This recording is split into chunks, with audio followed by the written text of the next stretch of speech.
બેઠક મળશે। આ બેઠકમાં ભાજપ શાસિત રાજ્યોના મુખ્યમંત્રી હાજર રહેવાના છે, જેમાં ગુજરાતના મુખ્યમંત્રી વિજય રૂપાણી પણ હાજર રહેવાના છે અને સાથે મુખ્ય સચિવ જે.એન. સિંહ પણ હાજરી આપવાના છે।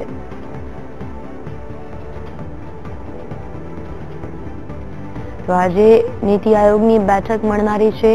ઉલ્લેખનીય છે કે રાષ્ટ્રપતિ ભવનમાં આ નીતિ આયોગની બેઠક યોજાવાની છે।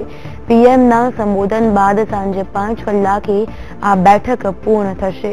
મહત્વનું છે કે આજે જ્યારે નીતિ આયોગની બેઠક મળનારી છે, સીએમ વિજય રૂપાણી ઉપસ્થિત રહેવાના છે અને પીએમ પણ સંબોધન કરવાના છે। મહત્વનું છે કે આ બેઠકમાં અનેક મહત્વના મુદ્દા ચર્ચાઈ શકે છે। ખાસ કરીને આ નીતિ આયોગની બેઠકમાં ચૂંટણીને લઈને પણ સમીક્ષા કરાઈ શકે છે અને આવનારા સમયમાં શું રણનીતિ ઘડાય છે તેના પર સૌ કોઈની નજર રહેલી છે। તો 5 કલાકે આ બેઠક સમાપ્ત થવાની છે અને પીએમ આ બેઠકમાં સંબોધન કરવાના છે।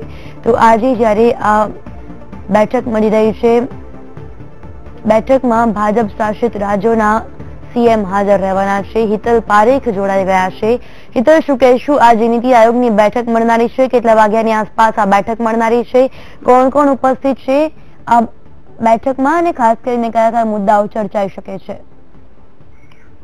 સ્વાભાવિક છે કે આયોજન પંચને હવે કેન્દ્ર સરકારે નીતિ આયોગ કર્યું છે ને નીતિ આયોગની આજે બેઠક મળવાની છે। સ્વાભાવિક છે કે ગુજરાતમાંથી રાજ્યના મુખ્યપ્રધાન વિજય રૂપાણી, નાયબ મુખ્યપ્રધાન નીતિનભાઈ પટેલ અને રાજ્યના મુખ્ય સચિવ જે.એન. સિંહ આ નીતિ આયોગની બેઠકમાં હાજરી આપશે અને સ્વાભાવિક છે કે કેન્દ્ર સરકાર દ્વારા નીતિ આયોગ અંતર્ગત જે પ્રકારના આયોજનોની આખી એ થશે એમાં ભાજપ શાસિત મુખ્યપ્રધાનો ભાગ લેશે અને સ્વાભાવિક છે કે વિકાસનો એક નવો રોડમેપ છે તેની ચર્ચા કરવામાં આવશે। ભાજપ શાસિત રાજ્યોમાં જે વિકાસનો રોડમેપ કેન્દ્ર સરકાર આપશે તેનું અમલીકરણ કેવી રીતે ઝડપી કરવું તે તમામ મુદ્દાઓની આજની બેઠકમાં ચર્ચા વિચારણા કરવામાં આવશે। સ્વાભાવિક છે 10:30-11 વાગ્યાની આસપાસ આ આખી બેઠકનો પ્રારંભ થશે અને જેમાં વડાપ્રધાન પણ હાજરી આપે એવી શક્યતાઓ અત્યારે જોવામાં આવી રહી છે। જી બિલકુલ હિતલ, આભાર માહિતી બદલ।